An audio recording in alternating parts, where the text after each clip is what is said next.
الخطورة، ومو معناته ان اشترينا اجهزة حماية من شركات عالمية وركبناها يعني احنا بامان. هالسالفة جديدة علينا، انزين شلون نحمي الاجهزة ونحمي نفسنا من هذه التهديدات المختلفة والحديثة؟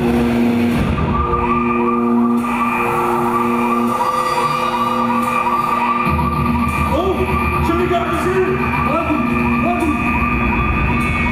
يا شباب، في احد منكم سوى شيء؟ خلص شيء؟ الشاشات ضوت شلحت، انت شفت ليدر، عدنا الان شو نسوي؟ بهالحالات كلنا مسؤولين، والخطر بيحوش الكل. لازم نبلغ الطوارئ باسرع وقت.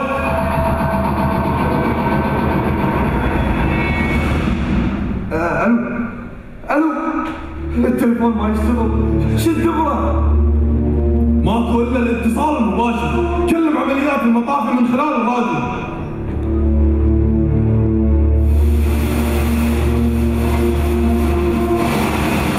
الو عمليات المطافي ADC.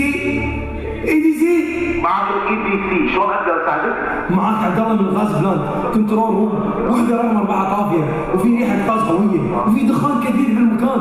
علم، هل يوجد مصابين؟ للحين ما في مصابين. علم، جاري تثبيت ضابط الاطفاء هنا او فرقه الاطفاء للتوجه للموقع وسيتم تفعيل قائمه الاتصال التجاري KMBC Emergency Response.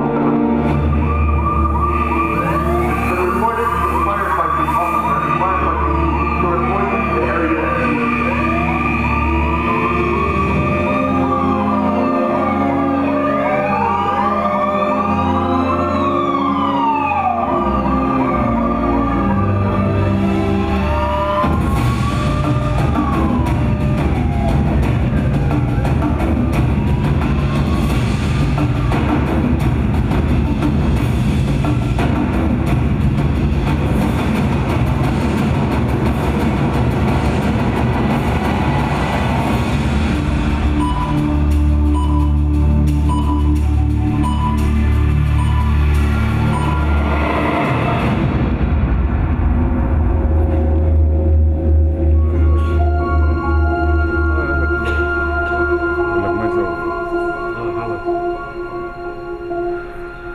في الحقيقة هذا التسرب غير واضح، وباين انه فيه تأثير على أكثر من وحدة بالمصفاة. الوضع خطير، غير مفهوم، غير واضح. شنو قرارك؟ نبي نعرف ايش نسوي الحين. الوضع غامض وخطير، وفي أكثر من حالة تسريب تم التبليغ عنه. الحالة الآن هي كات 3. يجب توقيف العمل في كل الوحدات في كل المصفات وعمل اخلاق للمبنى الان. لازم اطلب تفعيل الخطه الامنيه وتفعيل مركز اداره الكوارث. ماكو وقت نضيعه، يلا.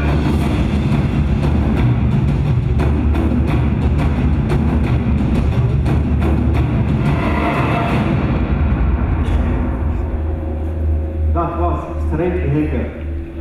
Situation was not clear. Emergency, disaster, shutdown, evacuate. All of this happened because of hacking, lack of digital security.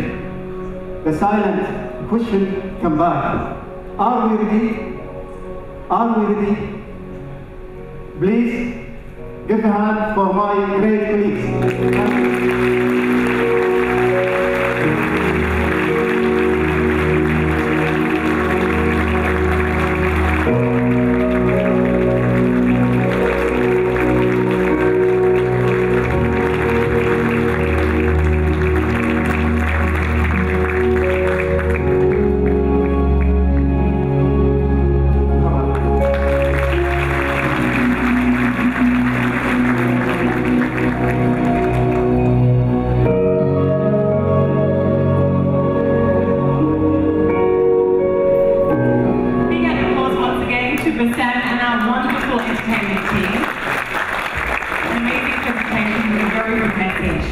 Now up next, I want want to remind you about something very important that we're going to do at 11 o'clock. And just so we're not confusing anybody, there will be a series of presentations and keynote speeches here in this room starting from 11.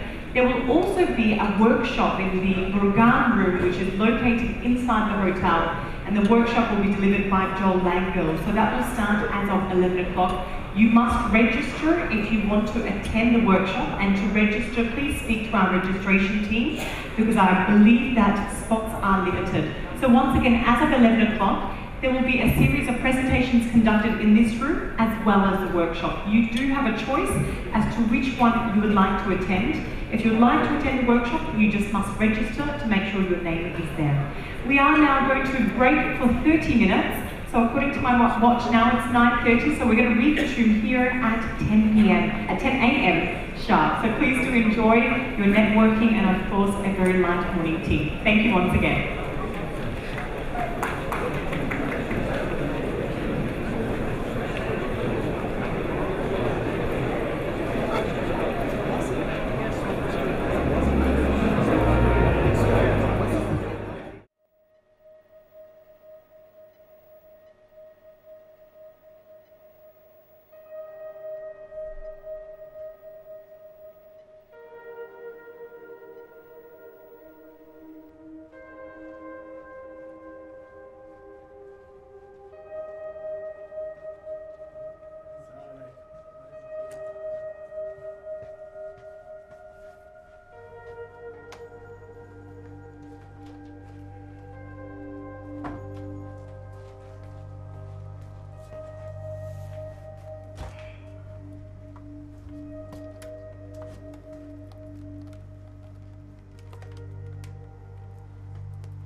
عزيزي الموظف، عليك الالتزام بتطبيق سياسات الأمن الرقمي بحذافيره حتى تجنب شركتك فتح ثغرات أمنية قد تكلفها الكثير.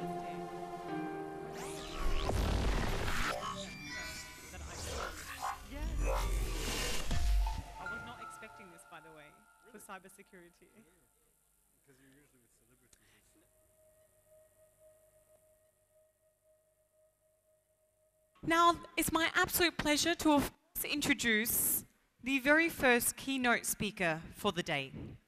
Now, with over 22 years of experience in the field of automation, information technology, and cybersecurity, is currently working at Booz Allen Hamilton as the Chief Technologist and Senior Advisor in Industrial Cybersecurity, discussing the subject, protecting the digital oil field from emerging cyber threats.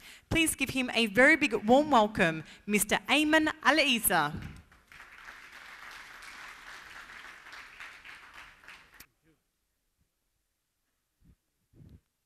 Assalamu alaikum wa rahmatullahi wa barakatuh. Bismillah ar-Rahman ar-Rahim. Ladies and gentlemen, before I start, let me first thank Kuwait for holding this conference.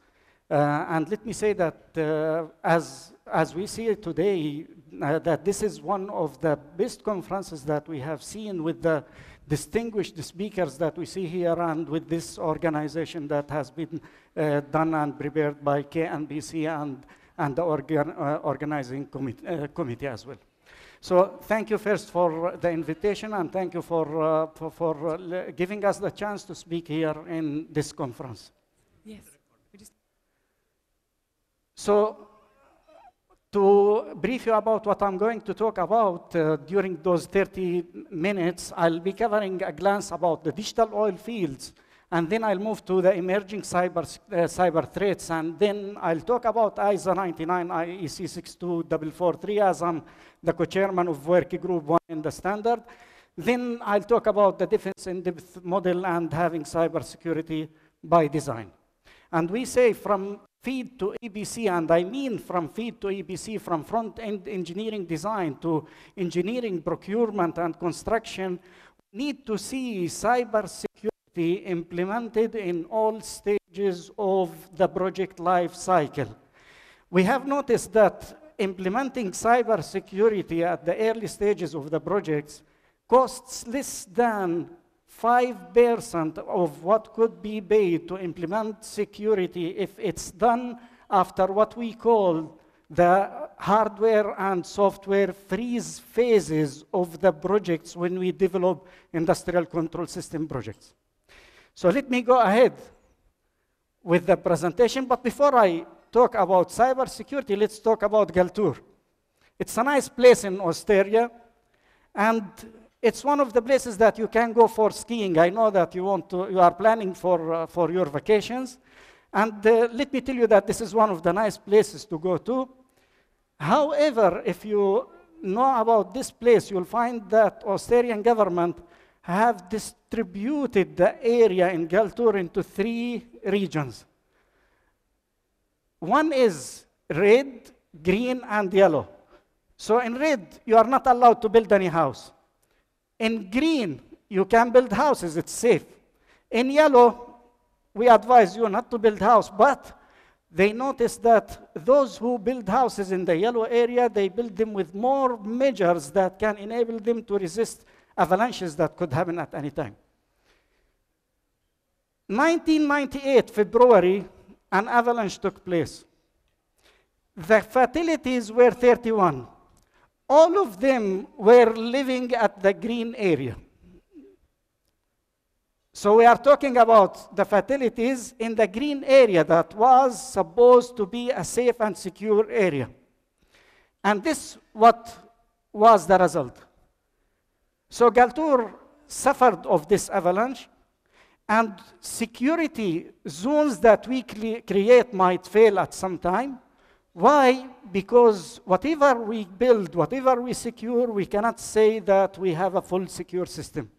However, we need to do our best to build a defense in-depth model. We need to do the best to improve cybersecurity within the critical infrastructures to make sure that we make it difficult for those who want to reach to us and make it easy for us to detect the attackers before they reach to the critical area.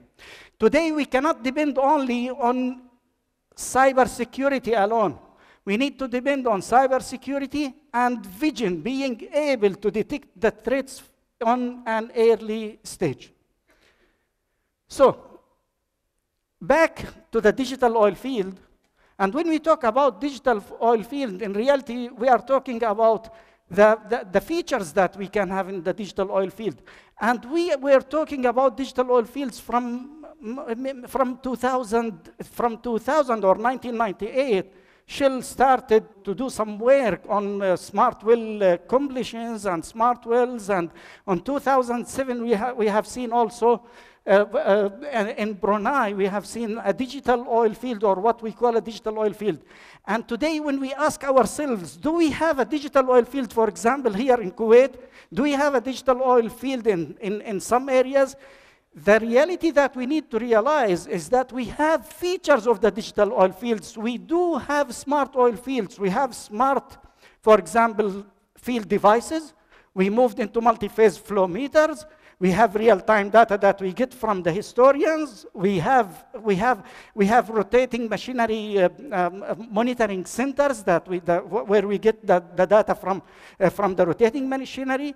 And we have all of these features. And what I say is that we have an incomplete smart oil field. So what we need is to link the parts with each other. However, we always discover at a late stage that we need to integrate the digital oil field with the business network. There is no way to have a digital oil field without integration. We can talk for a day about the digital oil fields and what are the features and these things, okay? However, we always discover that the digital oil field needs an cybersecurity infrastructure that is built first in order to enable the digital oil field services. And that's what we need to focus on. And when we talk about this, we don't talk only about technology, but we talk about processes, we talk about people, we talk about developing lots of things within our firms. So when we talk about the digital oil field, we talk about establishing collaborative work environment, moving to real-time kind of operations. Big data. We are talking about collecting data from our fields. We are talking about simulation. We have huge data today. But the issue is not with the data. The issue is that, are we utilizing this data? Are you making use of this data? Are we connecting the parts of data with each other in order to be sure that we have tangible, good results that can help us in improving operations, reducing risks, and streamlining our operations as well? So we need to always look at the big picture and how we are going to have operation centers within our companies. However, for enabling the digital oil fields, we have to have a security infrastructure, as I said, first. Why? For the integration between ICS and business, for example. And some might say that I still have isolated area. Even if the areas are isolated, still they need almost the same level of security that you implement for the systems that you connect to the business. Okay. Why? I'll talk about this in few minutes, and I'll tell you about the report that we have received only 3 days back, okay? And I'll go into few points. So we need to build defense in-depth models and to establish security operation centers and network operation centers by implementing cybersecurity by design. I keep saying that oil companies and many manufacturers, every day they need to add another plant. Every day they have plans for 15 to 20 years, and they develop lots of areas, and they change control systems. And what I advise is that today, when you change the control system, you need to think about implementing cybersecurity when you start with the conceptual design of that plant. When you go to front-end engineering design, when you go to detailed engineering design, when you move into selecting the hardware, the software, and all of these. So we need to see cybersecurity implemented at the first stages of the projects. I'm not going to talk about the attacks. I'm not going to talk about what happened in our two Gulf countries and and I'm not going to talk about Stuxnet. That was the beginning of noticed industrial cyber attacks, and I keep saying that the first industrial cyber attack took place long time, 1982, and there was a cyber war from long time. So this was not the beginning when we talked about Stuxnet. However, we are talking today about serious attack, and when we talk about a control system, we need to ask ourselves, could someone be controlling my control system? And this is the most important thing that needs an answer. This report is on 12th of May, only 3 days back. And this was released by ICS USA. And they mentioned that there were 245 incidents. I'm not talking about attempts. I'm talking about incidents, because US started to force companies that they have to report those incidents. So we are talking about 245 attacks in US against critical infrastructures with incidents, and I mean it, okay? So when we go to the report, we will find out that energy sector is the sector that suffers. Why? Because there are political issues and there are lots of people who want to attack the energy sector. But what we noticed in this report for 2014 is that there is increase in attacking critical manufacturing and in attacking industrial automation manufacturers as well. So we need to be careful. If someone wants to reach to you, he might reach first to the automation vendor before reaching to you. Okay? And we noticed that there is increase or a number of attacks on those manufacturers. When I read this report, I noticed one more important thing.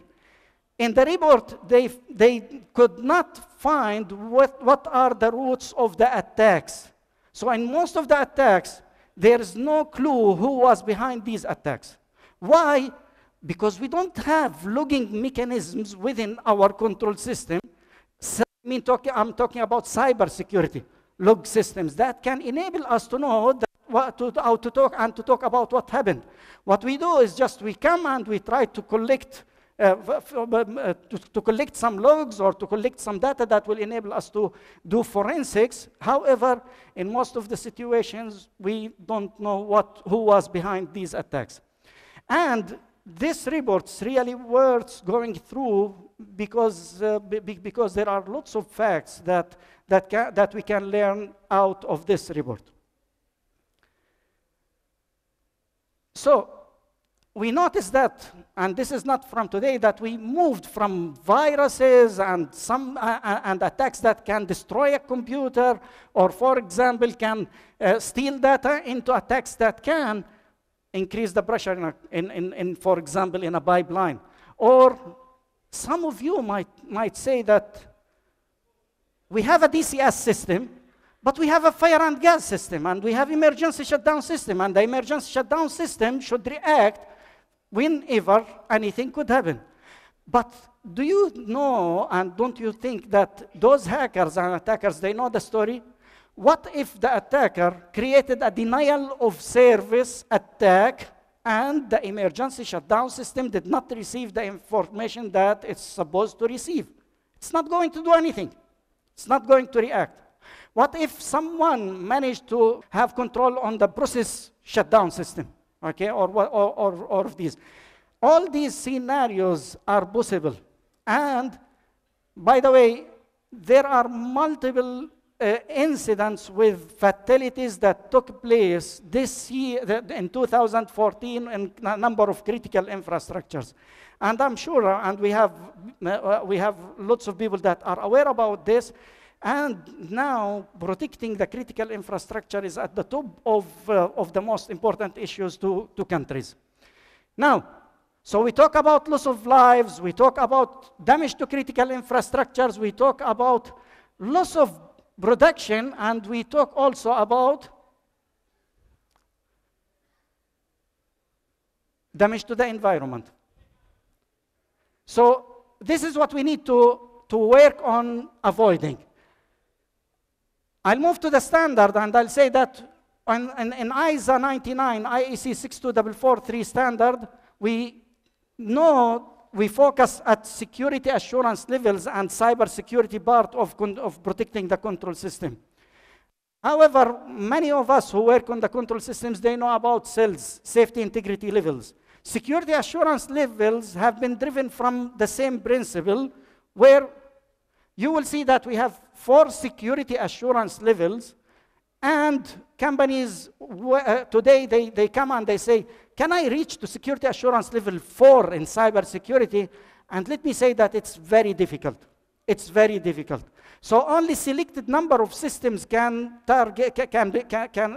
you can work on having them reach to security assurance level 4. And because we cannot reach to security assurance levels, we need to work at maturity level, improving processes, improving awareness, improving the way that our people deal with those control systems, and enabling them to understand what's the threat and how to help in mitigating these threats. We always say that the operational or the operating cost increases whenever you implement cybersecurity, and the total implementation cost increases. However, it is noticed that the operating cost goes down whenever you implement cybersecurity, because you are going to have a stable environment within your in critical infrastructure. And in the long run, you will find that operational risk will be reduced as well. What did we achieve so far? We have been talking about industrial cybersecurity since 2010, June, since Stuxnet. If we ask companies, what did we achieve? Have we done work in order to say that, yes, we did enough work to say that we have our critical infrastructures protected? In reality, this is what we did. We did not do lots of achievements. Why? Because people have to understand the nature of those control systems. It's not easy to implement security within the control systems. And it's not a one-day job or one-year job. When you work on implementing cybersecurity on an existing platform, let us imagine that you want to do only a backup system. In any small platform, like for example, gas injection platform, the studies and the work that you need to do to improve cybersecurity might take you a year to do. So don't blame the companies because they did not reach to a high level of cybersecurity. But what's important is to stop painting it rather than resolving it. Okay? So as you see here, okay, they are not resolving they are not trying to plan to resolve it, but they are just painting it. And we have noticed in the worldwide that this is how it is dealt with cybersecurity till today. Okay? Why? Because we do not focus on the first things that should be done first. We talk about cybersecurity, and when I ask companies, do you have a disaster recovery plan? Do you have automated backup? Do you have real backup of your systems that are in the critical infrastructure? They say, no, we want to secure them. But how do you want to secure it if you don't have an automated backup system? Start with the disaster recovery, start with automated backup system. And we know that this is very difficult part. Why? Because if you want to take manual backup of the system, it's easy, but it needs resources, people. If you want to make it automated, you need to check your networks, industrial network, whether they can handle the traffic for backup. You need to check the systems, whether they can handle the backup. And you need to do lots of checks before you say that I have a real backup of my critical infrastructure. But what we advise everyone is to start with this. Start with the backup. Start with building a disaster recovery planning before you say that I need to implement firewalls, intrusion prevention systems, and lots of security. Okay, and you don't, if anything happens within your critical infrastructure, you cannot restore it back to the last good situation. And you need to check your network performance, and you need to do also check the performance of the control system themselves to make sure that they can handle the cybersecurity before you implement cybersecurity within those control systems. Now, you need to implement cybersecurity in the whole project life cycle, from conceptual design, going through to the procurement, to the construction. A successful cybersecurity implementation will take place when we procure engineering workstations and servers that can handle cybersecurity requirements. Today, if we do not say that we need to run this number of security solutions on our servers or on our workstations, you are going to get a system that is there just to run the control part. So you need to say on the procurement part that I need to run cybersecurity, and it needs those resources. And when you get those systems, they should be capable to handle the cybersecurity requirements. I'll conclude. I hope that I'm on time. So Sure? Okay. So I'll conclude in saying that in order to say that we have a successful digital oil field implementation, we need to take care of implementing secure infrastructure first. And when I talk about secure infrastructure, we talk about building, for example, how we connect the industrial areas with a central process information network in the headquarters that can connect all those areas in a secure way. And here I don't talk only about firewall and intrusion prevention, but I talk about going for a defense-in-depth model where you need to think about whitelisting, and you need to think about implementing multiple security solutions like network threat behavior anomaly. In an industrial network, we need to realize that we cannot implement very high level of security. And we should replace this weakness by implementing solutions that can enable us to get enough information about what's happening within that area. So we need anomaly detection systems, we need security, event and log management systems, and if you do not plan for having a security operations center for your industrial area, it means that you are lacking knowledge about what's happening in your industrial area. So this is what we need to focus on at the beginning. And when I talk about SOC, I don't talk about SIM. Many people think about SIM as the SOC. No, when you talk about Security Operations Center, you talk about building the capabilities of the frontline analyzers, the people who analyze the threats. Second line, when you talk about building forensic capabilities, computer incident response team, incident response, you need to talk about building all these facilities, knowing what's happening within your critical infrastructure, and by this, you will achieve a good level of security, while it is only knowledge and vision. Cybersecurity should be implemented by design. Few months back, I was speaking at the EPC conference, Engineering, Procurement, and Construction Conference. And I was saying that we need to have cybersecurity implemented at the beginning, not at the end of the project. Cybersecurity, you know, they say that